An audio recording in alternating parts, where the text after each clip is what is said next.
Good morning, Metru Nui!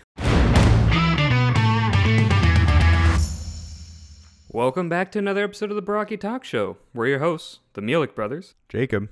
Samuel. Thomas, and we're glad you're joining us today as we talk our way through the weird and wondrous world of Bionicle. But first, coming up on the Barraki Talk Show. My opinion on Metru is that it is super one note, but that gives it one more note than Koro, so it's a step up in my book. But no, the archivists are very dumb. Like, they'll go around just like categorizing things, and then multiple archivists have been known to just wander deep into the sublevels, forget where they are, and either come back to the main levels crazy and mad because they've been gone for like 100 years, or just die. And it's just a common occurrence. It's like an occupational hazard. Since Akalini was the popular sport on Metru Nui, it just escalated into full-on war. All that and more coming up on the Barraki Talk Show. First off, we'd like to introduce our returning guest star, Newton Jathan Clayton. Hey, thank you for having me again. No problem. So, in today's episode, we'll be diving into Metru Nui. Metru Nui is the new island that will be explored in the 2004 and 2005 years of Bionicle. It's set as a contrast to the natural and large island of Mata Nui because Metru Nui is heavily industrialized and a sci-fi civilization. This will mark a shift into the wider universe of Bionicle and introduces elements that will be massively important later on in the story. Importantly, however, the tales of Metru Nui are told as a prequel story following the adventures of the Turaga during their time as Toa. They will tell how the city was abandoned and forgotten, what secrets it holds, and why it was known as the City of Legends. But now to get into it, what is the city of Metru Nui like? Well, this is where we start off with the broad overview. Metru Nui is an island made out of protodermis, which is the synthetic material that most things in the Matoran universe are made out of, and it is 40 miles long and 20 miles wide, just like your mom.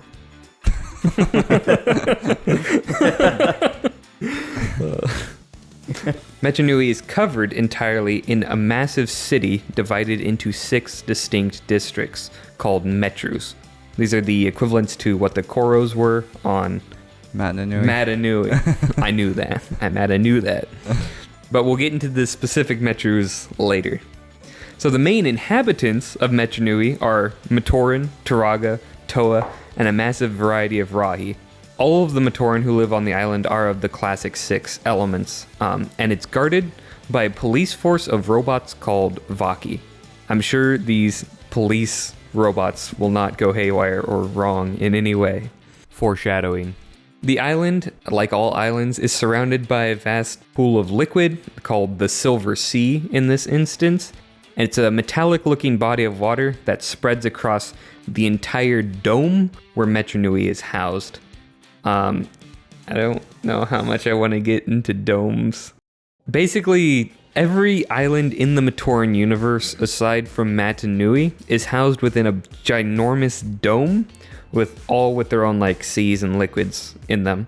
They are connected through giant tunnels, and so for our purposes right now, you just need to know Metru Nui is in a giant dome, and the villagers from Mata Nui took a tunnel down into the dome, and that's how they get to Metru Nui. And that's the tunnel they took from Mangaya, right? So correct. After Takanuva beat Makuta. The tunnel that had the giant gate. Not a door. I have a question. Inside the dome that Metru Nui is in, is there like a sea inside? You said that there was water outside or liquid outside the dome. Is there any No, inside? I didn't say there was liquid around the island. People don't know what's outside the domes because they can only go between through tunnels. Okay, got it. Now, Metru Nui's dome is kind of unique because it is much smaller than a lot of other domes because Metru Nui is a fairly small island. Mm-hmm. Getting back to the island proper, in the center of Metru Nui is its defining feature, its major landmark, and this is a massive building called the Colosseum. Now, this building acts as the gathering place for all sorts of Metru Nui business and is visible anywhere you look on the island that has access to the sky. So it's huge. It's also the center of power for the Turaga on the island. So can think of it like the White House and a giant football stadium and the Burj Khalifa all mixed together into one island. And the Turaga, who has been ruling Metru Nui, has been ruling it for 15,000 years. So that's just that's just a small note. So, can you describe what the Colosseum looks like a little bit more? No. Okay, fair enough. How do you describe it? Is it like a tower? Two towers, you might say. No. It's like a massive... It is like 2 towers. I mean, I guess it's... Are there 3? Are there 4? The prongs, like, because they go up. Like, it's It 2... has 4 prongs, I think. But essentially, the shape of it is a massive tapering cylinder, so wide at the bottom, gets narrower at the top with 4 prongs on the top, and depending on the depiction, 2 giant things on the side. So that's basically what the Colosseum is. We'll get more into it specifically once we cover the Metrus. Everyone good? Yep. Excellent. We're going to start off with Ta Metru because Fire Tribe always gets the most respect. Ta Metru is inhabited by, get this, Ta-Matoran. No way. I know. It really broke off from Ta-Koro, which is inhabited by Ta-Matoran. Really quickly, I mean, we'll see the trend, but, and you might discuss this. Is there a reason why they're called Ta, Ga, Ko? Like, they use the prefixes of the Mata instead of the Toa Metru, even though the Metru existed. Canonically, the Mata would be named after the prefixes. Okay, so that makes more sense. Yes. The prefixes were always there since the tribes were created, and then the Toa Mata were just named that because they're supposed to be the representatives of their tribes. Okay, that's fair. I'll accept that. Getting back to it, the Ta-Matoran in Ta Metru are mostly smelters, refiners, and craftsmen. So how Ta Metru functions is it's basically one ginormous factory. It crafts, smelts, and refines pretty much all of the protodermis that you find on Metru Nui. So they have like big old vats of molten protodermis, like from, if you've seen Star Wars Episode 2, those giant vats in the Geonosis thing, that's essentially what they have, just flying around the entire Metru constantly. So it's a pretty dangerous place to be. What this functions though, because they have so much molten protodermis, which is the easiest type to shape into things, they make the masks, discs, tools, and the higher qualities of metallic protodermis. So that's kind of what provides all the equipment for most of the other Metrus. There's some major locations in Ta Metru, mainly the Great Furnace, which as you can guess is just a ginormous furnace. It's the second biggest structure on Metru Nui, second only to the Colosseum, because Colosseum is ginormous.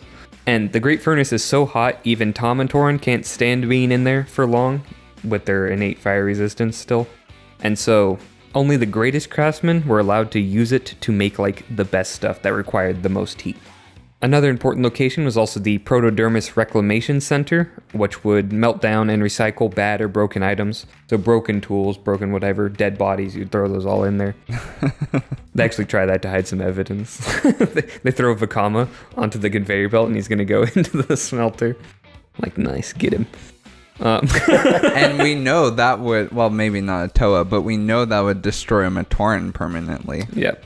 Well, although Takanuva in the movie lost his entire body and was still revived from the mask, so who the heck knows?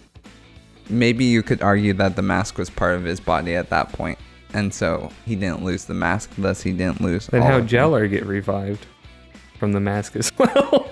Didn't Jalar also have his mask? No, because Holly just took his mask, right? She wasn't lugging his body around. Oh, that's weird. And he's like, that mask needs life, little one.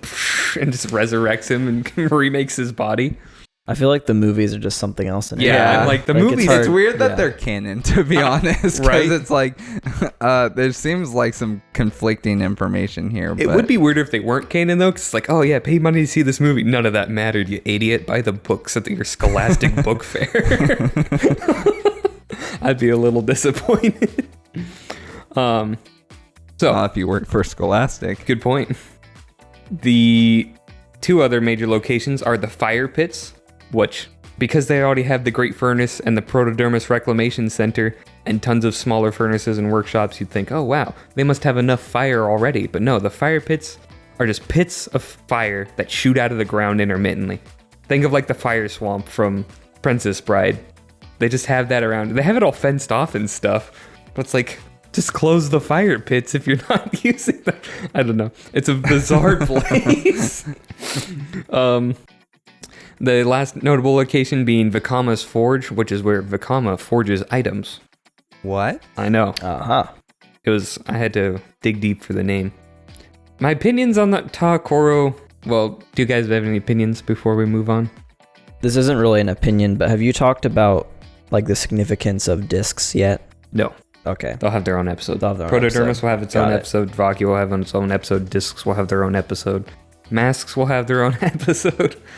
There's a lot to go over. Okay. What I should have said at the beginning is Metru Nui is where the world really expands out. So once we introduce Metru Nui, we're going to be going over smaller topics that will be fundamental to the Bionicle universe moving forward. Protodermis being one of the main ones, masks and discs being two of the other main ones. So this will be kind of like a plateau until we get going back into the main story. I don't think Ta-Koro is super interesting. It's like... Tom Metru. Yeah, sorry. I wrote Ta-Koro. I just hate Ta-Koro. My opinion... I mean, to be fair, Ta-Koro also wasn't very interesting, so... True. But at least they had lava surfing. This one is just lame. I guess. Anyway, my opinion of Tom Metru is it's kind of lame. It's all based around fire, and there's only so much you can do with fire. It's like every aspect of society, it's like, oh yeah, it's just a big old pit of fire to varying levels of intensity. So it's whatever. Mask makers specifically can be kind of cool, but that's pretty much it. Yeah, I pretty much agree with that. I would say just because of all the forging going on and how important that is to the story, like that makes it a little more interesting to me when you think about like all the specific things that were forged there. And like, oh, hey, that's pretty cool. But yeah, as a location, it's not the most interesting place. Yeah. And it's not like super cool looking either. It's just red city with lava buckets. Yeah. Moving on now, we come to Ga Metru, the water Metru. So this is inhabited by, you're not going to believe this, Ga Matoran. What? I know. Or we're using the jokes from the Mata Nui script. The inhabitants of Ga Metru are primarily teachers and technicians.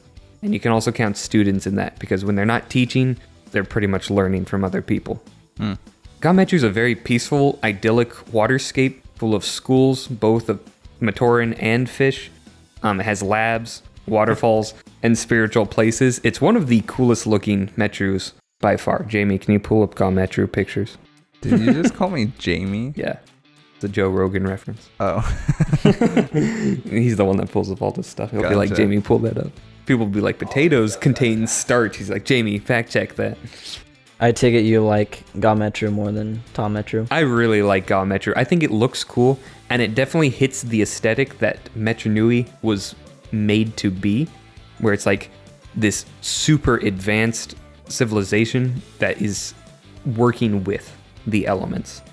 And so Ga Metru looks like a place you would want to live. Yeah.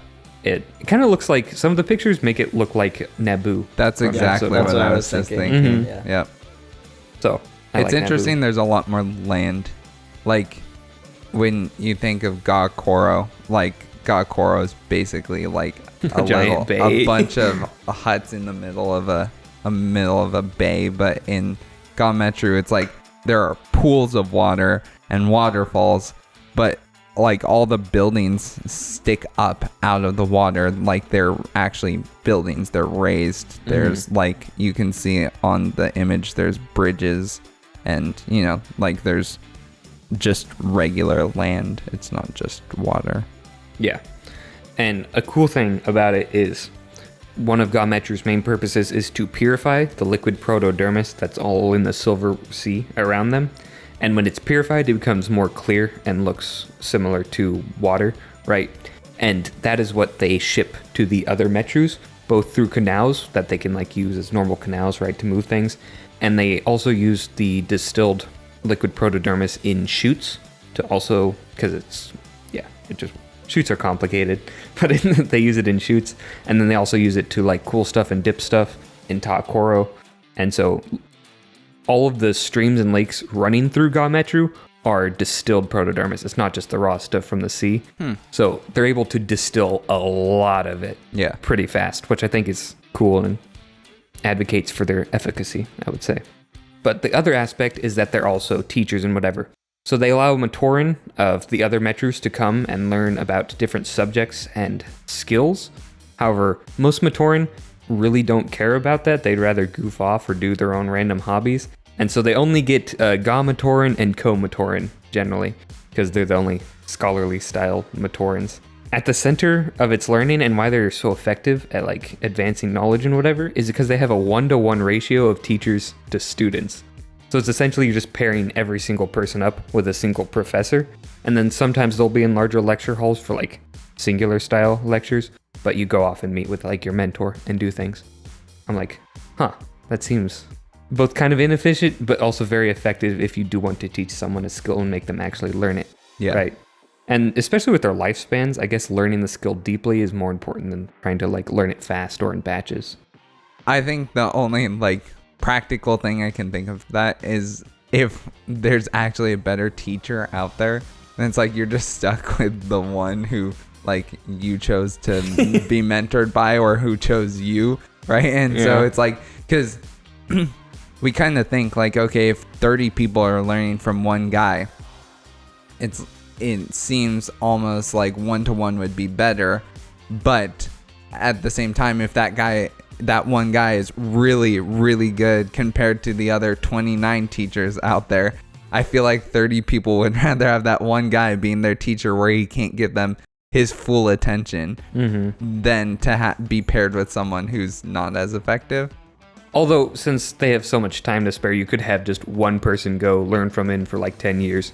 Once they're finished, you could have the next person go. That's what I was kind of thinking. It's like they could do it. It's just interesting to think about, like, because if that is the case, there is still like one source, right? Like there's one guy who's clearly significantly better at everything or at that one thing than everybody else.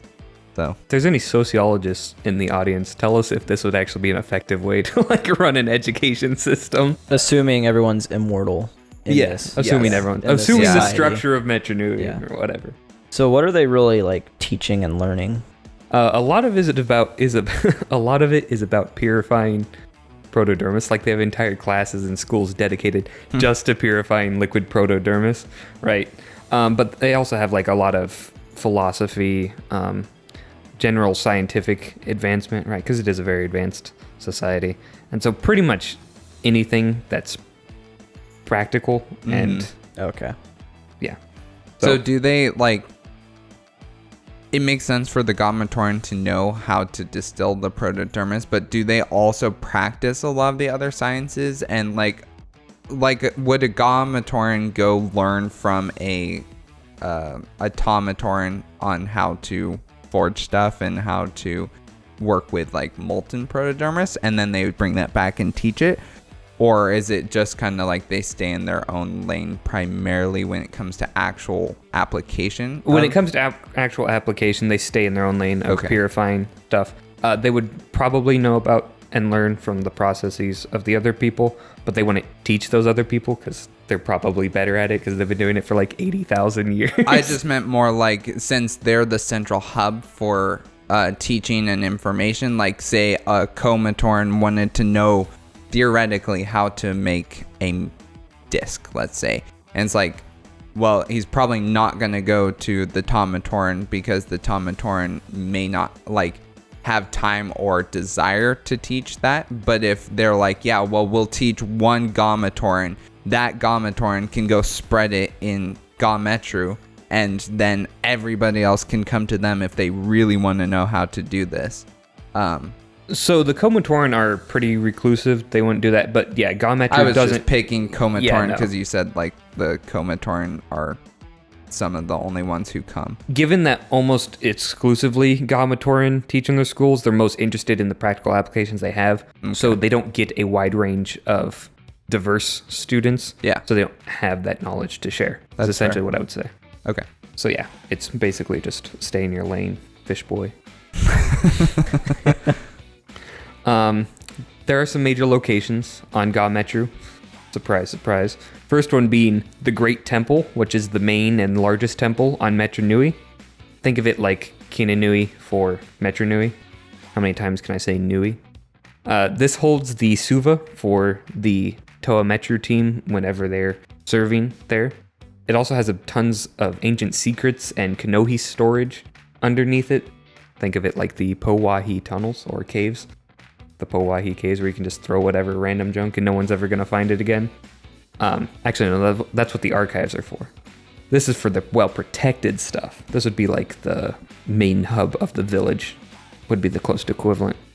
And it also has a giant purification plant in it, since it's located in Ga Metru. Also, it has the Fountains of Wisdom, which are neat-looking serene fountains with great spiritual import. They don't really play much of a role in the story, but it's nice to know they're there. Then there are the Protodermis Falls, which are massive artificial waterfalls. These are the ones that I'm pretty sure are based explicitly off of Naboo. Like, tell me that's not Naboo. Nice. Yeah. Beautiful. So, the other important thing in Ga Metru, which is in the Great Temple, is the Matoran feeding point. This is the place where all the Matoran go once a year to just get supercharged with energy, and they can function off of that for the entire rest of the year. I have a quick question about that. Yes. You might have explained this in a previous episode, but on Mata Nui, where did the Matoran get their energy from? They just ate like other organic things. Oh, okay. Got it. Yeah, because they can get their energy through absorbing it from other things that contain energy, or they can just get it from pure electricity. Right. Okay. So this Matoran feeding point, what is it exactly? It's pure power, pure electricity. But is it like a giant like electrical plant or something? Or They don't.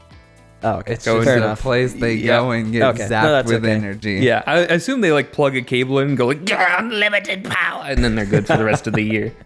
I like to think that it's like a giant communal event where they all stuff themselves into like this building and there's just like electricity bouncing off the walls and just like zapping everything. They all come at out, once. "Oh, I'm so Um, full." Well, okay, so that actually does lead me to another question. Do they, when they get charged up, do they have like an excess of energy? So like at the end of that year, are they like, I'm so tired, I really need energy? Or are they like, yeah, I'm feeling normal at this point, but if they go over that year, they start to feel drained? Like, So- do we know? From what we've seen, Matoran are built to be extremely consistent. So even if they have enough energy to go for a year, they will just function as normal for the entire year. Okay. Until they start shutting down pretty suddenly. So Interesting. Yeah. So it's kind of like a battery almost, where it's like a battery at 100% doesn't necessarily feel like it's providing more power than a battery at 30%. Correct. It's just more full. It has more capacity. You can go longer. Yeah. Yeah. That makes a lot of sense. Okay. Yeah. So it's not like a human. Correct. Nothing at all like a human. I tried shocking myself and I just felt weird after it, not full. One other important thing, they also have lighthouses along the coast to guide ships coming from the Silver Sea through the pathways between the other domes whenever they're open. Okay, so they're aware of the existence of other islands. Yes, Okay. most of the other islands in the Matoran universe trade and ship with each other. Got it. That's cool. To varying degrees, obviously. And Metru Nui is a bit of a tourist hub, actually, because it's a really sick and cool looking place with a lot of fun stuff and high quality goods. So if you want very nice masks, you go to Metru Nui. Yeah, they're the All premier right. mask makers of the entire universe. Cool. Yep. So, my opinions on Ga Metru. I have Ga Koro. I have Koro for all of this stuff. Korra was on the brain. I know, Koro. what were we saying? Well, you were saying it's more interesting than Gakoro. Oh, yeah. Oh, wow. But then It was I right was in this right. But the case. next one is wrong. Oh. So, I think Ga Metru is way more interesting than Ga Koro, and it has an amazing aesthetic, and it really hits the futuristic utopia vibe right on the head. I think it's really cool looking. Like from an aesthetic perspective. say something, Clay. Yeah, I don't really have Just much else to add on like the aesthetic perspective, but I think it's interesting that that is the place they chose to have the Matoran feeding point. Like that seems slightly random to me. Yeah, I But- agree. It doesn't feel like you'd think it'd be in the Colosseum. Yeah, that right. would be my assumption. But since they put the Great Temple there, I assume they're just like, okay, put the feeding station That's there true. too. Yeah. I also like, yeah, I get that, but if I had to pick a Metru to put it in, I probably would have put it in Ta Metru, because to me, Are you a fire. Tom Metru lover? No, I'm saying fire. no. I don't know why I got Toss so him, defensive toss him. about that. But no, like, to me, fire screams energy, power, right? And it's like, okay, if you're gonna go somewhere, go to the place that has all of the excess energy displayed. But I guess water's also very powerful in its own right. Hydroelectric but dams, yeah, it just baby. doesn't feel like I wouldn't have picked it as the spot to put it. Yeah, no, I just I do really like the fact that they address where like a central learning point is, though, because I don't think that's often addressed in a lot of stories, at least not until a lot later. Like when people are crafting a story, it's like, well, where did they get their information? And I appreciate that they figured that out so early on. Yeah. So, now we move on to Ko-Metru. Now, Ko-Metru, I'm sure you guys can guess, is inhabited by Ko-Matoran. And they really only have one profession that they specialize in, and that's being scholars. So whereas Ga-Metru are more teachers and practical application, Ko-Metru are high academia, actually types. And they're kind of jerks. Shocker. I know.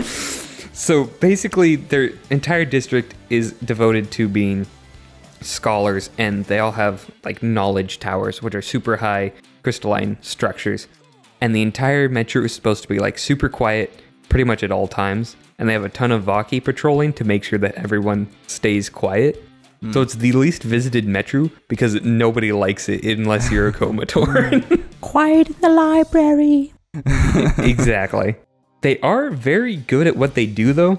Like, they figured out how to make knowledge towers, which we'll get into more later, but it's a pretty cool process. And they do a lot of esoteric projects to help. They're the ones who figured out Kanoka discs, and they also get a lot of prophecies because they're constantly observing the stars. So, they don't have any major landmarks. They just have a bunch of knowledge towers, and the knowledge towers are really cool. So, as stated before, they're massive crystalline structures, and they're actually grown from a tiny crystal that, when placed in liquid protodermis, expands into the entire tower in just a few minutes. Huh. Yeah. So it's like, they'll just go down, they're like, oh, I feel like having an entire new home today. Done. That's pretty cool. Yeah. They also have another type of crystal called memory crystals. And these are small crystals that, on touch, allow you to store almost any amount of information. And then when you touch it again, you can review that information. So it works semi-telepathically, where it's like, oh, I'll just transmit all of my knowledge into this.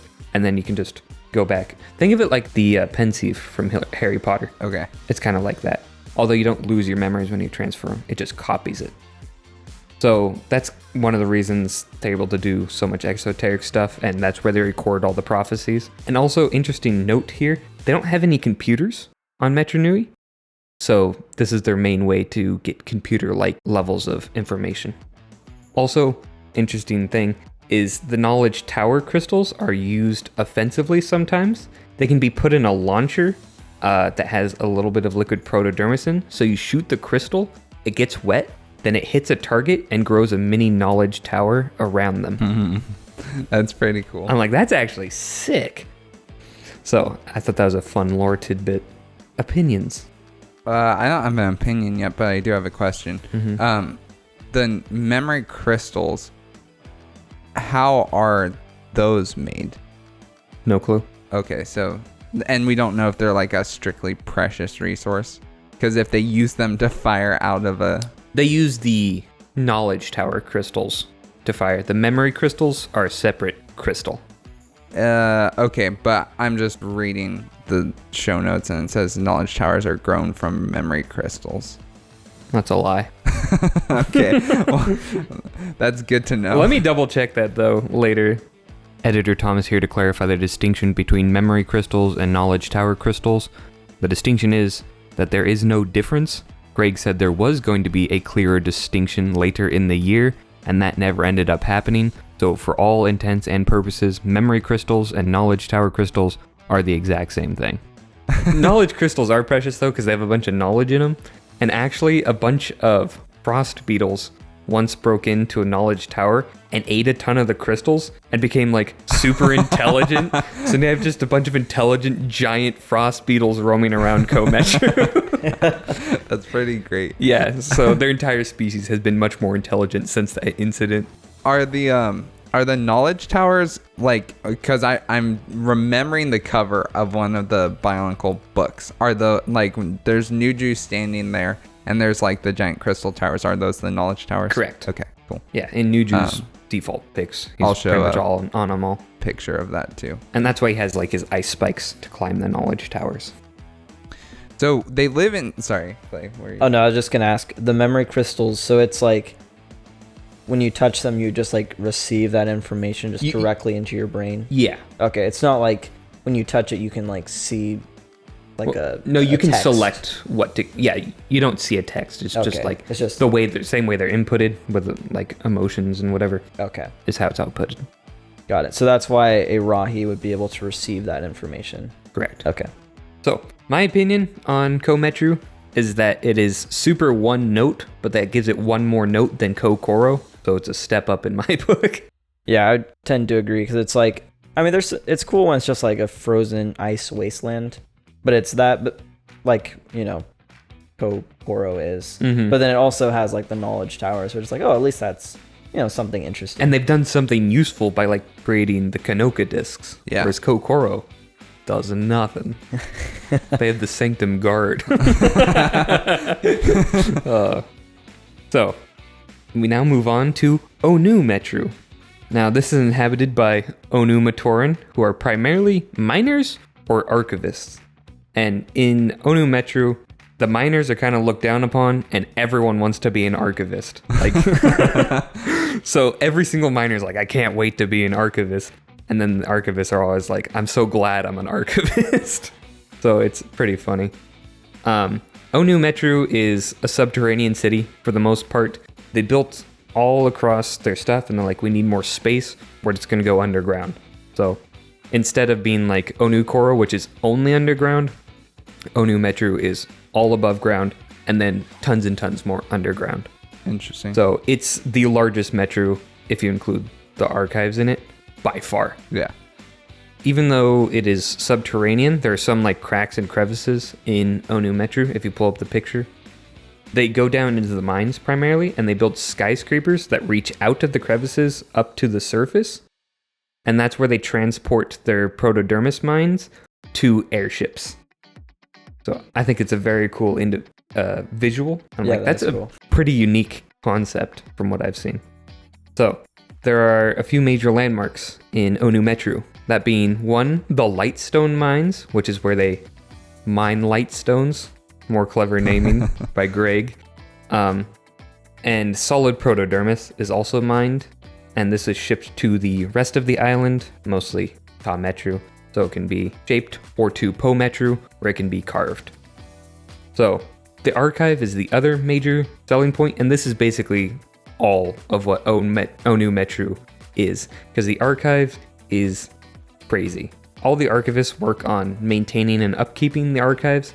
And essentially, it's a massive network of tunnels that goes all underneath Metru Nui and beyond. Like, it goes down and out into the silver sea. Oh, wow. Yeah. Which is as dangerous as it sounds. Their goal is to house at least one of everything that exists, pretty much. So they've got pretty much one of every type of Rahi. They have all the Rakshi, masks, tools, rare artifacts, artworks, and statues that are produced on the island. So like one of every type of tool, and then they try to have one of every sculptor's type of that tool, for instance. Oh, okay. Yeah. So they want one of like everything. The Rahi are prevented from like wreaking havoc because they're all contained in stasis tubes. And this is the same technology that the Turaga used to keep the Krata in stasis on Mata Nui. And we know these can be broken. Correct. Very easily, which will be important later. Spoilers. The first 5 levels of the archives are open to the public during the day. And these are like a normal museum, with informational displays. It's like, oh, here's all the tools of the craftsmen of Ta Metru. Here's some of the coolest Rahi on Metru Nui. But then you kind of get into the weird, more dangerous stuff. And those aren't open to the public. We'll get to those later. Some chutes run beneath the archives and get you to different levels, kind of like elevators. So that's one way to travel around the archives. But below the main 5 levels, you get to these sub-levels. And these are the ones that are super far-reaching. The first 5 levels are just contained in Onu Metru. Then the sub-levels go everywhere because they need a ton of space. These are only accessible to archivists and sometimes Vaki if they need to deal with a problem. So no one knows how many sub-levels they are because the Onu Matoran just kept digging and throwing more stuff into the tunnels. They have no signage on the doors that go to sub-levels, and they have no signage on any doors contained within a sub-level. So whatever the heck you open up, you have no clue what it's going to be. So it's very bad. The only person who has the information on what each door correlates to is the head archivist. So only one guy knows about every single door in the sub-levels. Wait, so one singular person, or did each sub-level have a different head archivist? There's only one head archivist And for the entire he knows, archives. like, everything? Presumably. He doesn't know the deepest sub-levels because no one does. Everyone just dies who goes there, essentially. Wow, okay. Yeah. So the archives is definitely... It got away from them, you might say. I feel like they should have had more labels, I guess. I feel like if you're going to name something the archives, like naming would be a really important portion of that. You would think. You would think. But no, the archivists are very dumb. Like, they'll go around just, like, categorizing things. And then multiple archivists have been known to just wander deep into the sub-levels, forget where they are, and either come back to the main levels crazy and mad because they've been gone for, like, 100 years, or just die. And it's just a common occurrence. It's like an occupational hazard. And everyone wants to be archivists, though? Yeah, Okay. everyone wants to be To an be fair, archivist. it sounds fun to be an archivist. It does sound super fun. You never know what you're I gonna know, get. like, I want to open a door and be like, oh, there's a Rakshi. Yeah. Dang it. And it's a lot safer than it will be later on in the story because all the Rahi are in stasis tubes. So if you open it, the chance of immediate death is low. At this point in time. Yes. Yeah. I do think it's really quickly a side note. It's weird that like when they go to Mata Nui, they're like, let's do the archives again, but instead of it being the Onu Matoran, it's the Po Matoran, Yeah. and they're like, and let's do it just as bad, if not worse. They're just gonna chuck stuff in caves and not mention Yep. anything about what's in a cave. And hope they're it just turns out gonna for the do best. it, and it's like, you guys didn't learn from the literal your entire lifespan up to this point. The Onu Matoran couldn't be trusted with it again. I know, that's You're the too funniest part stupid. about it, is like, they're like, we're not gonna do that again. Yeah. So, add on to the point of Onu Matoran being stupid, groups of them will intentionally go down into the deepest, darkest parts of the archive to play catch with active Kanoka discs. And that is as stupid as you can get. And in case you don't know, Kanoka discs are, as they say, discs that have one of 8 powers, and a lot of them are very detrimental. One of them being reconstitute at random, which if it hits you, can just turn you into literally anything. It could be literally anything. So if you miss the disc and fail to catch it and you get hit by it, boom, you're now a turtle or something. And they're playing this in the pitch black of the deepest levels of the archive. I think being like an archivist for literally thousands of years does this to you. Yeah. It Like, just addles your brain. I'm sure if I was one, I would be doing that after 20,000 years. Yeah, so that's a crime that the Vaki have actually been cracking down on because they're like, no fun for you. So, going on into the deepest levels, the deepest level and most sprawling level of the archives is called the Faiku Web, which is a network of sublevels that were so sprawling and confusing that I don't think any Matoran has come out of it alive. Wow. But the archivists just keep going in there. And there are parts of it that like twirl around on itself. And since it goes underneath the Silver Sea, it's always in danger of flooding completely and just collapsing. So I don't know why they even want to keep going in there, because it's a literal death trap. Where is OSHA and all this? OSHA Like, doesn't exist. Is Turaga Doom just like completely chill with what they're doing? Well, he just knows if they die, he can just fire up the Matoran generator and make a new one. True. So yeah, that's Onu Metru in a nutshell. More like a nut job, am I right? I really like Onu Metru and the archives. Like, it's so stupid on how they function, but it's just the perfect story engine. It's like, you can write an entire story about just opening up one single door in the archives. Yeah. It's like, wow, this is insane. Yeah. So it's very fun to explore and go through. I don't know. Did you mention earlier, like, it just, the visual I get every time I think of the archives is Gringotts from Harry Potter, right? Mhm. Like, the same thing as, like, they'll talk about how, like, the deepest vaults, they don't even know, like, no one goes there. They're part, like, they belong to wizarding families that they don't even know are still alive, right? Mhm. It's like, that's how I feel about the archives. It's like, they just go on so extensively that it's just crazy to think about. I know. It's so fun. I love it. Do the Onu Matoran, do they have the same sort of like night vision that the Onu Matoran have on Mata Nui? Yes, they do.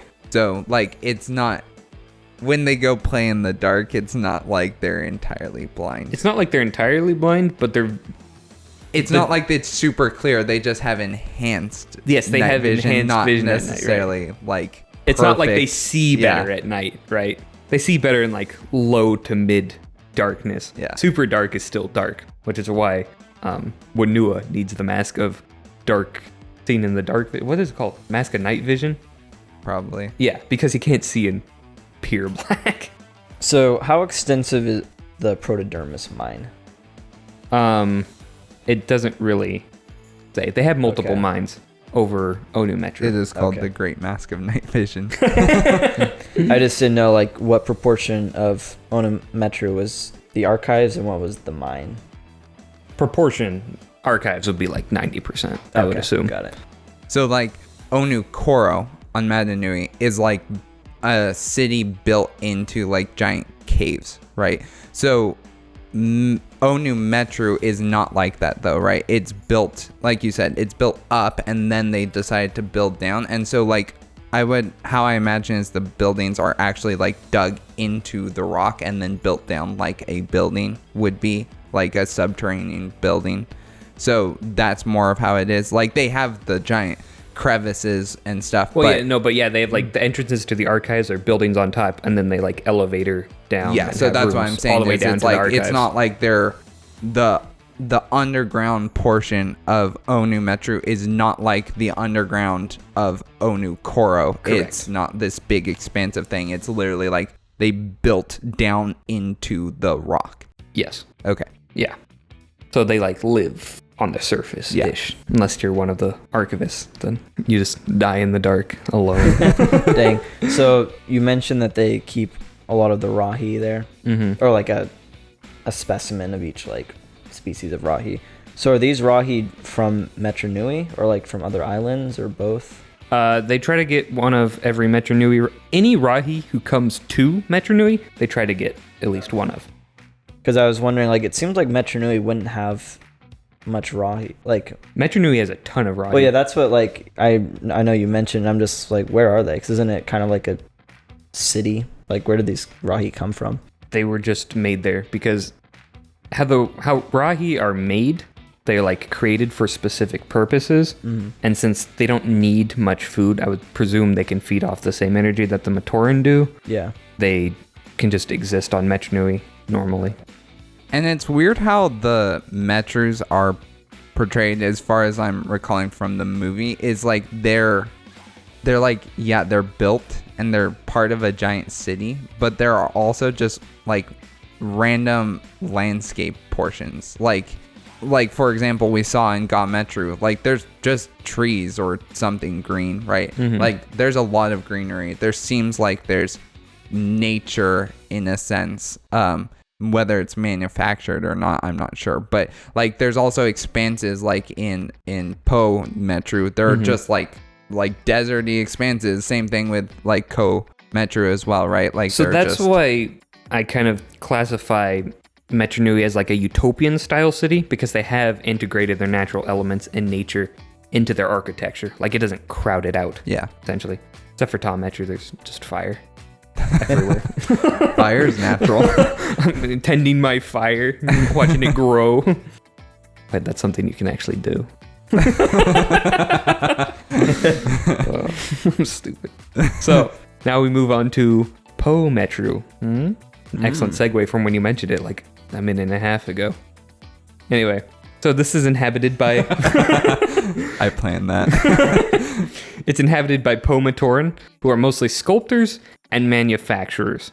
So this falls into kind of the Onu Matoran style thing, where it's like all the manufacturers want to be sculptors. All the sculptors are like, you manufacturers, losers. Anyway, so there's some serious like classist society going on here. Yeah. Societally and culturally, it's kind of a messed up place. Architecturally and technologically, it's fantastic. It's also a bummer because when you're literally like immortal, it seems like it's harder to move up in society. Like you're not, I mean, I guess with the Onu Matoran, if like one of the archivists dies, I guess you can replace them. But, like, lots of spots for archivists. Yeah. But like with these sculptors, it doesn't seem like very feasible for a manufacturer to replace them ever. Like unless one got eaten like or deaths, something. Yeah. Deaths do happen, injuries. Sometimes they lose interest, but Matoran are made to be essentially immortal, so they don't really conceive time the same way that we do. So they're patient is what you're saying. Yeah, they're super patient and they're super dedicated to the job no matter what they have. So like even the manufacturers find satisfaction and joy in manufacturing. Huh. Okay. Malcontents are pretty rare. The Matoran are literally built different from us. So Po Metru is mostly wide, sun-bleached areas. Like it's the most desolate of any of the Metrus. They don't have many super large buildings. They craft a lot of massive sculptures out of all the stone and stuff that is in there. If they want higher quality stone, it's floated down from Onu Metru along the canals into Po Metru. And if they want to move a sculpture to another part of the island, they float it down the canals to that part of the island. Like, that's actually pretty cool. I like that. They also do a lot of the assembly grunt work, right? So any finishing details or like any of the main assembly done on stuff, they're the assembly line style Metru. All the high detail products either get sent to the sculptors or to the craftsmen in Tom Metru. This leads into some of the major locations, the first being the fields of construction. So there are small builder villages all throughout Po Metru, where they just live in like small communities and build stuff. And then there's one large, it's called the Field of Construction, which is a massive like assembly hub, essentially, where they make pretty much all of the main material goods for Metru Nui, aside from vehicles. Vehicles are explicitly a Li Metru thing. So like if you took out that, you'd cripple Metru Nui essentially. I'm not giving advice here, okay? I'm just saying, if it theoretically happened. I would still take out Metru just because of the Matoran feeding area. Well, they can go a year without eating. Yeah, I mean, but in 1 year, everybody dies. No, they just go comatose. Okay, they don't die. That would be crazy. Back on topic. One of the other main locations is the sculpture fields. This is where massive slabs of protodermis were chipped or floated in before being carved into ginormous statues. And these statues are ginormous, like knowledge tower levels of tall. Oh, wow. They're huge. Hafu could never. Can Po Matoran die? Can Matoran in general die from heights, like falling from heights? Because I feel like if a sculptor's gonna die, this is how they're gonna die. That's true. Yeah. Yep. Well, and in one of the books, Onua is climbing a statue that's super tall where the Great Disc is at, and it like starts falling over. So you can knock them over or fall from them. So it's kind of dangerous, which is generally why they leave them out in open fields by nobody. That makes sense. Yeah. I'm noticing that all the like coveted positions in this Matoran society are dangerous. Yeah. Who said that Matoran were the sharpest tools in the They're shed? not very smart. I think Matoran want to die. That's my theory. They just like to live a little. They like the thrill, the adrenaline. So, my opinions on Metru is that there's not much to go off of. It's just kind of... It's the most similar to Koro, where it's just big open expanse, nothing.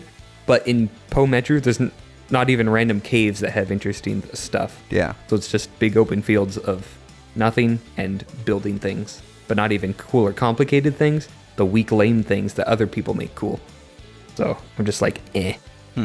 It does serve narratively to give a bit of wiggle room for like how you could plausibly believe the city functions. Because like, okay, Metru is where everything is made, right? Yeah. You don't know how much is made, so you just have to like fill in the blanks. So now we move on to Metru. So this is inhabited by Matoran. Correct! And they're mostly shoot technicians, mechanics, or drivers. So shoot technicians are kind of the lowest rung of society. Mechanics are kind of like the mid, and a lot of people are happy being good mechanics. And then there's drivers. Drivers are held in some respect depending on how good they are. Like Matau, for instance, is a terrible driver and he crashes a ton of the stuff he flies, so he's not very respected. But since there is the high danger of crashing while testing new vehicles, it's like, okay, that guy's pretty brave. I would love to do that, right? So it's... This is fitting with the theme of the respect for dangerous jobs. Yeah, I never noticed that till now, but yeah, it's pretty much all of them. Metru, strangely enough, the more respected jobs are the safest ones. Like Mask Maker is the most respected job, but no danger at all. Unless you get attacked by Dark Hunters. That would never happen. Unfortunately, Tree Speak does carry over into Metru Nui, although... Oh no. Since Metru has very few trees, it's called Shoot Speak instead. It's the exact same thing, it's just called Shoot Speak. There's no other difference. You could say it's an offshoot of the language. Oh. Can you explain like what shoots are? Yes, please. I don't know if I can. Let me see if I wrote it down anywhere. Essentially, shoots are a bunch of purified liquid protodermis that is held in place by giant magnetic fields. So there are certain... Inside of it, it kind of works like a hyperloop where it's semi-vacuum, so it can transport things super easily and without much friction. But the problem is to get into the chute, since it is a solid barrier of liquid protodermis and magnetism, there are only specific areas you can safely enter. These are the chute stations. So this is, in the station, they open up a section of it so that people can walk in freely, kind of like a train station, right? They use the chutes mainly for cargo and delivery because it's super fast and doesn't really care how much something weighs. You can get into the chutes from any area, but there are pulsating magnetic fluctuations that obviously keep the chute even harder than it is. So if you try to get into the chute by like diving into it while one of those is nearby, you'll just pancake and die immediately. So you have to be very careful if you are diving into the chute from outside that you don't hit one of those. Chute diving is a common activity among the Matoran. Of course. Naturally. Yeah, super dangerous. Although this one isn't respected. The Vaki cracked down on this like the Underdark Knoka disc plane. So it's not appreciated by the government. But it is fun. Okay. So you could kind of, I mean, it wouldn't be like the scientific, description, but you could kind of picture these chutes as like basically just like streams of water, right, going through the air. Yes. Like, I mean, I know it's purified magnetic protodermis or whatever, but it's kind of like that same idea. Yeah, similar idea. I kind of think of like the walkways, but they're really swimways in like on Mon Cala. Oh yeah, in Clone Wars. Like in Clone Wars, where they just create like currents through the water, right? Yeah, or I guess it's Mon Calamari is the planet, but yeah, it's similar to that. It's a unique concept I haven't seen in pretty much anything else, and so I think it adds a really cool like flavor to Metru Nui because it's like this is totally different, right? I've Yeah. never seen anything like this. And that's what I really like about Bionicle, because it's like, I never would have imagined this, right? Or put these two concepts together. So it's one of my favorite things about Metru Nui specifically. Now, because they house all the chutes and know how to work all the chutes, Li Metru is the transportation hub of the entire city. So they maintain all the chutes, they put them everywhere, which of course go across the entire city, even into the archives. But chutes aren't their only form of transportation. They have carts, they have car-style things. They don't have cars specifically, but they have wheeled, self-propelled vehicles. Wheeled? Yes, they have wheels. They have wheels? I know. Uh-huh. Crazy. The Destral cycle was invented already, okay? And they also have the most abundant form of transportation, which is flying vehicles. So this includes airships and more plane-style, self-propelled flying things, although they're not planes. They also have like hover bike sorts of things like Star Wars speeders. So those are pretty cool. And as stated in Po Metru, they assemble all of the vehicles themselves and they test them themselves. And this all happens in the Moto Hub, which is one of the major landmarks. It's the main center. The main center. The main center of vehicle testing and design. It's also houses the biggest chute station on the island, and roughly half of all Li Matoran work in that one building. Wow. Oh, wow. Yeah, so it's huge and the main center of Li Metru.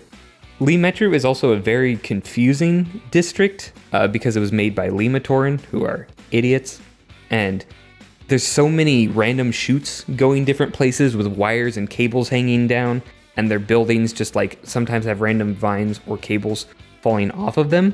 So if you see any pictures of Li Metru, it literally looks like a concrete jungle. Like it's total urban jungle, right? There are little monkeys swinging on vines around. There's stuff hiding in tangles of wires and whatever. So it's a cool interpretation of a jungle into the Metru Nui environment. The other notable landmark on it is called the Notch, and this is a useless tangle of chutes that were so poorly designed and maintained, Li Matoran would use it as an object lesson for the value of dedication and patience. If you know anything about Li Matoran, they don't have any dedication or patience. That's how bad this thing was. This is the Fiku web of Li Metru, essentially. Like, Okay.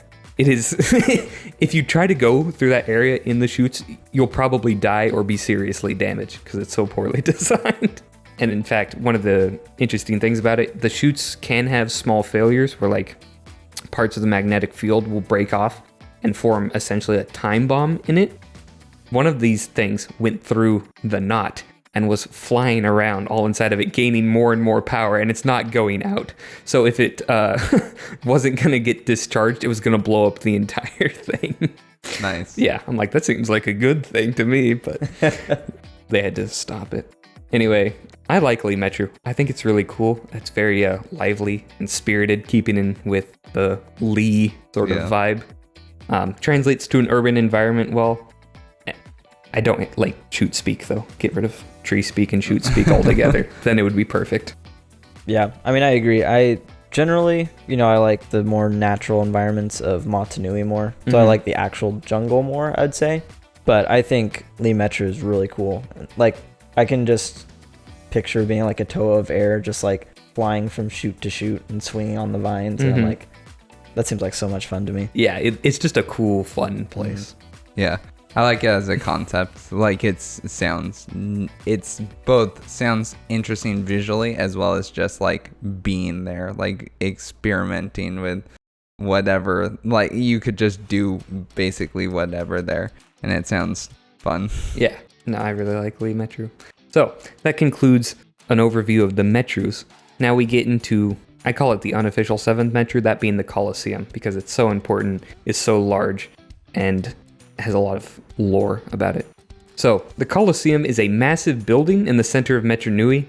It's twice as wide as the largest real-world structure on Earth and 5 times taller than the Burj Khalifa. This thing is like 2.5 miles tall. It's insane. It also serves as the power source for Metru Nui, and it has giant hydro generators beneath it. So I don't know why they didn't put the Colosseum in Ga Metru. That's where all the water is. Ga Metru got the consolation prize of the Great Temple. It also stores super important artifacts and essential materials beneath it. So like this is where like the most valuable Kanohi go, and like the super secret stuff that no one should ever be able to get to, right? The Colosseum is constantly guarded by Barraki squads, as it should be, and it serves as the home and leadership office of Turaga Doom, who is a Turaga that rules over Metru Nui. Another important thing is that on top of the Colosseum is a giant stadium where they play games. It hosts 4 Akalini tournaments a year. Akalini is a sport played with discs. It's not Kolhi, and it's very popular in Metru Nui. The winner's discs, when they win, are sent to be made into masks with actual power, which I think is a really cool prize. So I'm like, whereas on Mata Nui, if you win, you just get a powerless copper mask. On Metru Nui, if you win, it's like you get to have an actual mask of power made from your winning disc. That's cool. So you just can't use it, right? Well, yeah, because you're a Matoran. Maybe you could have it in your house or something. Wait until a Toa shows up. Yeah. Maybe you're destined to become a Toa. Heck Who yeah. knows? There's an idea. I was just gonna say, if I won a game and I got a mask made, a mask of power, I would go find the closest energized protodermis, touch it, and see what happens. You die instantly. But there's a chance. There's a chance. You're telling me Thomas. there's a chance. So the Colosseum also controls all the telescreens around Metru Nui, and these are just TVs. They're called telescreens to set them apart and seem more mythical, but they're just TV screens. And they can't, like, there aren't cameras in them. No, they're not. just screens. Okay. It's just screens. It's like Big Brother Doom is always watching. Doom is super sketchy, though, so we will get into that. The entrance of the Colosseum was also a giant gate in the shape of Toa Lee Khan's mask, because the city loved Toa Lee Khan so much. I'm like, that's actually really nice. Cool. They heckin' love their masks, don't they? I like the Colosseum. I think it really sells how advanced the Bionicle world is compared to ours. And it's just displayed so casually. It's like, oh yeah, here's the Colosseum. This ginormous building in the middle of the entire thing. I just like it. I, again, have some questions. Is there a reason, like, I mean, we kind of talked about it, that it seems like the Colosseum should be the point where all the Matoran go to get recharged. But it's like, it says that it serves as the power source for Metru Nui. So, which is kind of weird, because it's like, why doesn't the place where the Matoran go to get recharged, why wouldn't that be the power source? Like, why is there a separated, distinct place just for charging Matoran? That seems like it has a lot of power. And then the Colosseum's like, yeah, but we provide the rest of the power. Do you eat on a farm? Some people do. Farmers. No, I have no clue. Okay. Yeah. To be fair, the designer of this city also put Lee Matoran in charge of transportation. That's true. That's a good point. They put Lee Matoran in charge of anything. They also put Lee Metru next to Ta Metru, which just seems like a bad idea. Dumb. Yeah. So now we get into kind of the miscellaneous fun facts about Metru Nui. First one being common crimes included smuggling, theft, disc dueling, and forgery. So if you ever want to commit a crime, these are the hot ones that are currently ongoing. Like forgery as in like what the Matoran do, or like document forgery? Like, not document forgery, because kind of hard to forge things because they don't actually have paper in Metru Nui, nor do they have digital computers. They write everything on tablets. They chisel everything onto stone tablets. It seems I'm not efficient. joking. I'm like, okay. And only Ko Metru has the memory crystals. So like Ga Metru, if they want to teach anything, they have to carve it by hand onto a stone tablet. Nice. It's like, But so like the crime here is forging like illegal equipment, or it would be, using- yeah, it's mostly illegal equipment. So like Okay. slipshod masks or knockoffs Okay. or wacky tools or something. And the other fun fact, one of many fun facts, is that travel between Metrus had to be authorized. This kind of comes into the weird totalitarian aspect of Metru Nui. Otherwise, Vaki would arrest you for being in the wrong Metru. Huh. So, straight up racist. They're like, hey, you Talmatoran, you can't be in God Metru, get him. Psst. Then they'd kill you. Vaki are interesting to me because they're like actual robots. Mm-hmm. When it's like, oh, everyone else, they're like kind of robots, but no, they're also like biomechanical and have souls. Yeah. I separated into like true robots don't have souls. Yeah. Whereas Matoran do, and Rahi are a Somewhere total in mismatch. between. Yeah. It's like, no clue. It's a toss up, really. Cool thing, Metru Nui has 2 suns. They also have a bunch of stars in the night sky. That also comes into Do it. these celestial bodies move? Yeah. Editor Thomas here. Yes, these suns do appear to move just like the twin suns on Tatooine, for example. The streets were kept clean by an automatic mechanism beneath the surface. So that's why everything looks so shiny and chrome all the time. It's because it's literally just being constantly cleaned by some bizarre device. Huh. Also, all of their streets were heated, like whenever they needed to be, because Tom Metru just dumps tons and tons, like billions of tons of molten protodermis into tunnels underneath Metru Nui that like facilitate around the entire island. So, which I think it'd be funny if like archivist is mining into something, it's billions of molten protodermis is coming at him. Does molten protodermis cool off and become just protodermis? It's complicated. We'll get into that in the protodermis Okay. episode. It's strange. Yes, we need an episode on protodermis. You would not believe how much protodermis lore there is and how weird as a concept it is. But yes, for all intents and purposes, molten protodermis functions like lava. Okay. So, continuing on, Metru Nui actually has naval defense mechanisms. So if they ever get attacked, whatever, they can employ these. This is why they're generally so open to trade as well, because this mechanism is insane. So essentially, all around, pretty much inside the entire dome of Metru Nui in the Silver Sea, they have giant hexagonal columns that can just shoot up into the sky at will. So like if someone brings a fleet of ships, you can just annihilate them into the ceiling of the dome. They don't go that high, but you can just hit them anywhere in the sea. Oh, wow. Yeah. Because like I'm not kidding when I say like the entire sea is covered with these. I don't know how they get did they access to build them. those? It's not explained at all. But Makuta ends up using it in the Legend of Metru Nui movie, and those are the giant pillars that are going when they're trying to sail to him. So I'm like, that actually seems like a very effective defense mechanism. I don't know how efficient that would be. It seems like a lot of work. Especially if you're just raising like one at a time. I just raise them all. Yeah, exactly. Except that wouldn't necessarily destroy the boat, it'd just make it on land. Or if you hit one, it depends would like on crack how it in half. fast it Good point. comes up. They do have similar technology though in the top of the Colosseum where they play sports to liven things up by making the floor go up and down at different places. Oh, okay. Star Wars. So it's just like a bigger version of that technology. Oh yeah, so speaking of main energy hubs, the Colosseum is the main energy hub of Metru Nui, and Metru Nui is the main energy hub of the entire Matoran universe.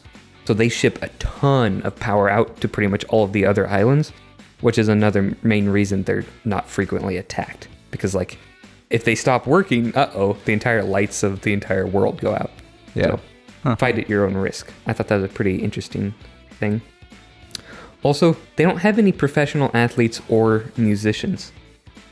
The athletes that they do have just compete voluntarily in kind of like a social club style fashion. So you can't make a living playing sports or making music, which is kind of sad.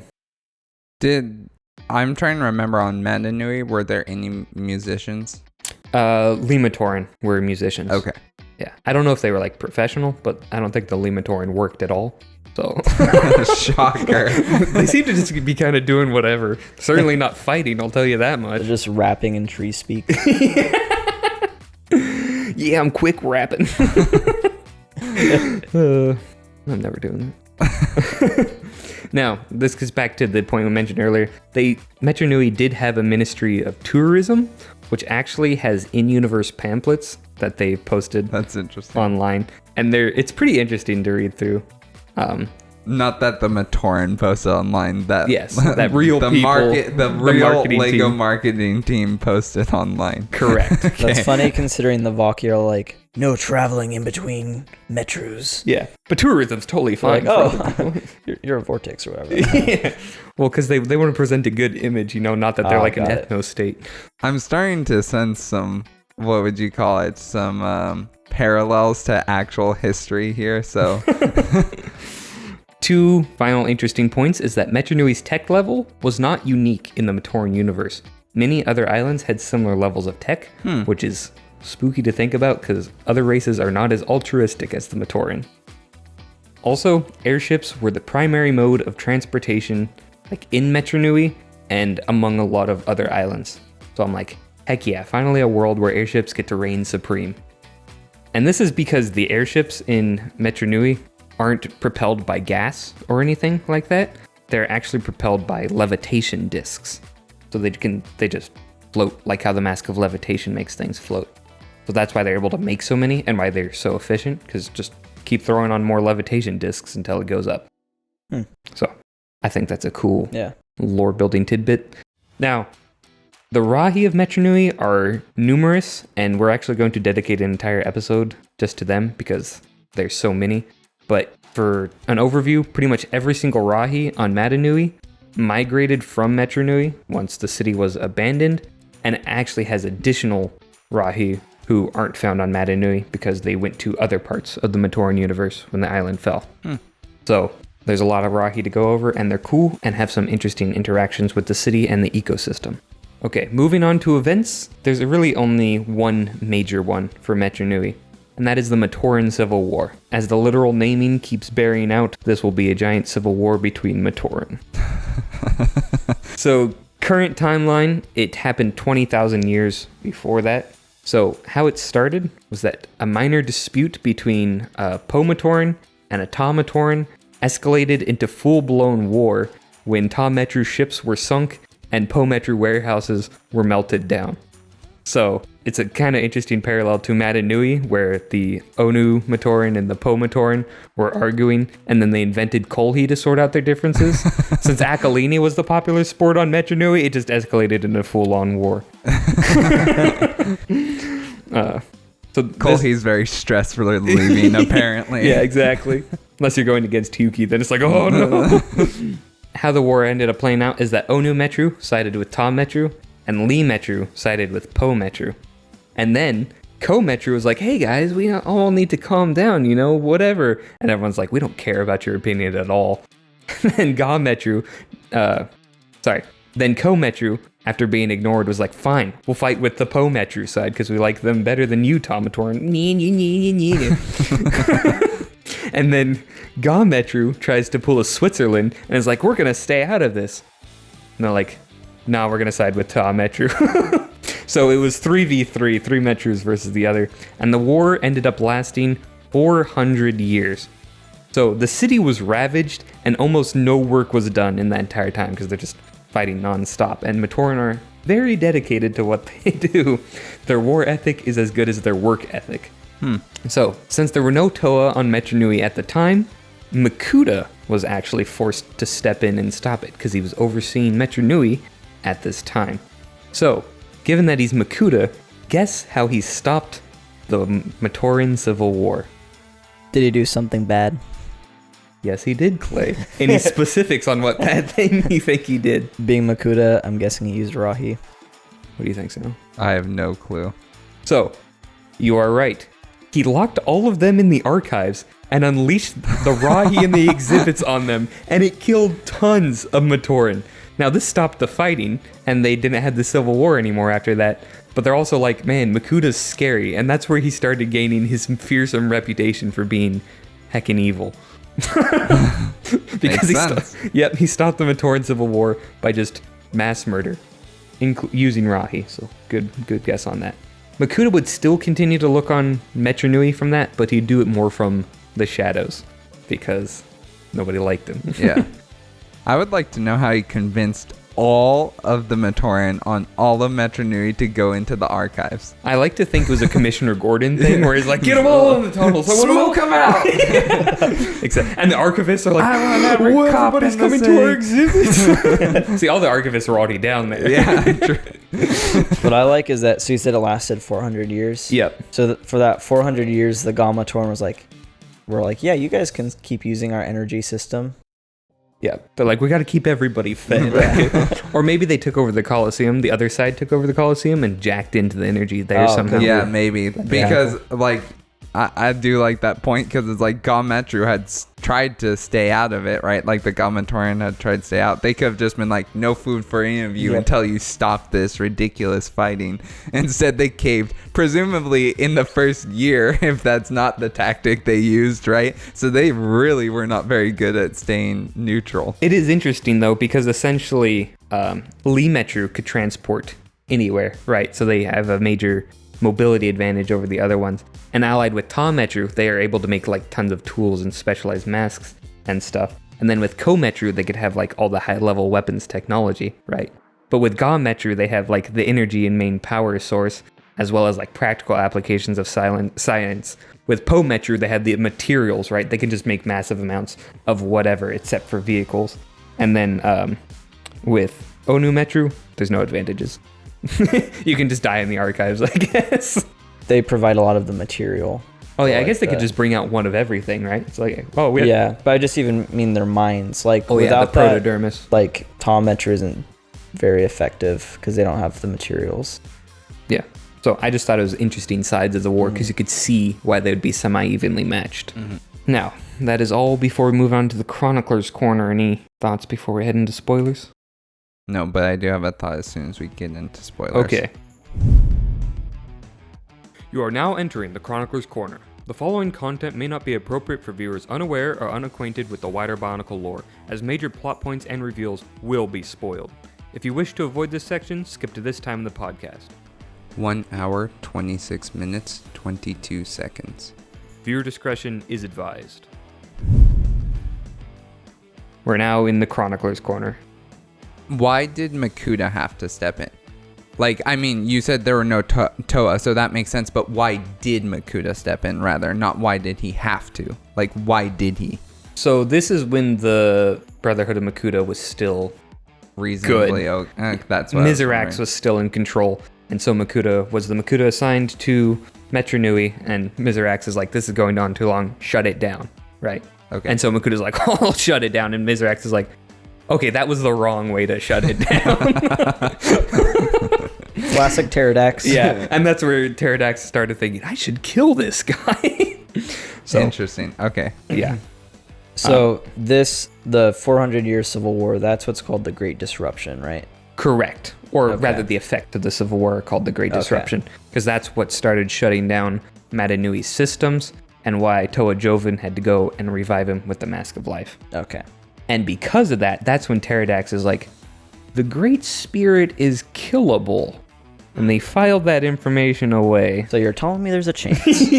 Literally that exact thing.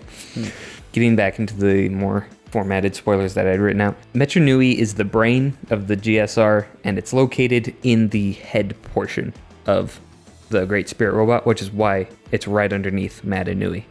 And why it has 2 suns. And why it has 2 suns, because those are the giant eye holes. Now, the eye holes were actually holes, like there's no matter inside of it, right? But the reason nothing falls in through it is because there's giant electric barrier fields that stop anything from falling through or getting out. Interesting. Yeah. So this is why Mata Nui is able to rest on top of it. Does that mean there's only day there? Or is there day and night because of like what's going on outside the Great Spirit Robot? So it's kind of complicated. The eye holes have their own light that they can emit, but they can also view into the outside.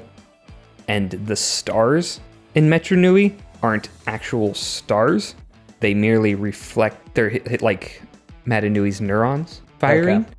But to complicate things, they can also see the red star inside the Metru Nui dome along with all the other stars, even though the red star is physically located orbiting Barra Magna, or sorry, Spheres Aqua Magna. Okay. So some things are transposed from outside and project themselves LED style into the dome, and some things are actually viewing outside of the dome. I know. I'm Interesting. like, that is, in Bionicle fashion, needlessly complicated. Yeah. Just really quickly. And yes, there is day and night. And is that because of like the Aqua Magna orbiting? Yes, that is the case. So when it is crash and they are or they do return to Metru Nui, through the eye holes, do they just see they don't actually see through the eye holes? That's when you're saying like it would be emitting light instead of showing what's outside, because presumably that'd be water, right? One eye hole is covered by solid land, right? It's like underneath Mount Ihu-ish. Okay. And the other is underneath Nice. Naho Bay, which is covered by a bunch of like silt and dirt. Okay. And you can't fly through them because of the field that blocks solid matter. Gotcha. On the note of the stars being a visualization. Visualization. Yes. There you go. Say it one at a time. Visualization. Visualization. There we go. First try. Since they're a visualization of his thoughts, this is why reading the stars is prophetic. Oh, that makes way more sense. Which I'm like, okay, that's actually really That's cool. pretty cool, yeah. Right? I was like, that's one thing that actually makes it almost worth it from a storytelling perspective. Also, the reign of Metru Nui comes Sorry, I'm just reading it. Continue. from fire extinguisher systems built within the dome. So it only rains when there's a fire. Yeah. They're like, wow, this weather here is very convenient. Tom Metru's like, not again. But I'm like, that is so weird. There's just big old sprinklers at the top of the dome, like. So I'm like, okay, sure. They just wanted dramatic rain for the movie, and they're like, fire extinguishers. So yeah, the Matoran Civil War almost killed Mata Nui, blah, blah, blah. Sorry, I jumped the gun. No, it's fine. When it comes organically, it's better. Dude, good God. Good. Good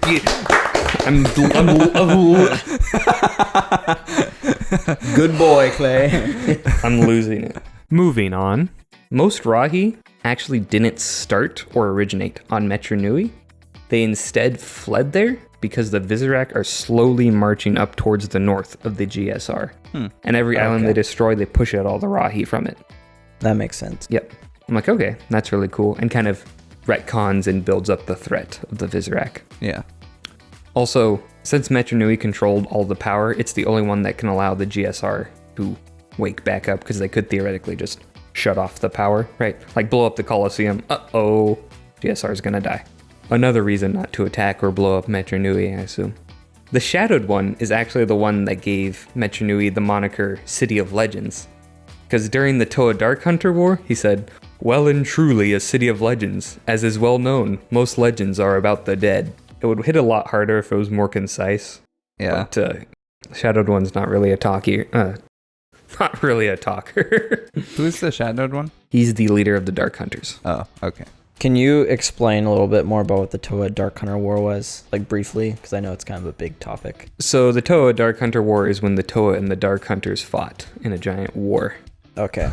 And how long ago was this? I'm not sure about the exact timeline. I was going to cover it a bit later. Okay. But it was during Lycan's time. So within the time frame of when Lycan was the island, I think it was 13,000 years ago, if I had to estimate it. So Doom was in power, Lycan was there, and he had a bunch of Toa. The war went on for a while, and he called in heavy support, and like 400 other Toa showed up, and they ambushed the Dark Hunters, including Nadiki, who turned traitor, and they're like, that's when they made a deal with the Shadowed One. They're like, no Dark Hunters on Metru Nui ever again, or we're gonna blow you up right here, right now. And so he left. Obviously didn't hold to that deal, because later on he throws Dark Hunters in, but he's always a sneaky one, that Shadowed One. I know it probably would be against the Toa code, but I would have just blown them all up. I know. Right then and there. Like, they're all I'm trapped in a canyon. They're pure evil. Blow Yeah, them up. like, Kill them. There's no redemption. He's too for these dangerous to people. be kept alive. No, It's not the Jedi way. the Toa code is a major limiter Yeah. on stuff. Interesting side note on that. It said at the height of the Toa's influence in the Matoran universe, there were about 5,000 of them. By the time of like Toa Lycan and around there were about 1,000 Toa. And then by the time of the ending of the Matoran universe, there were less than 50. So for anyone who's like, why don't Toa die more? It seems like they're kind of underpowered compared to the rest of the universe. Yes, they are.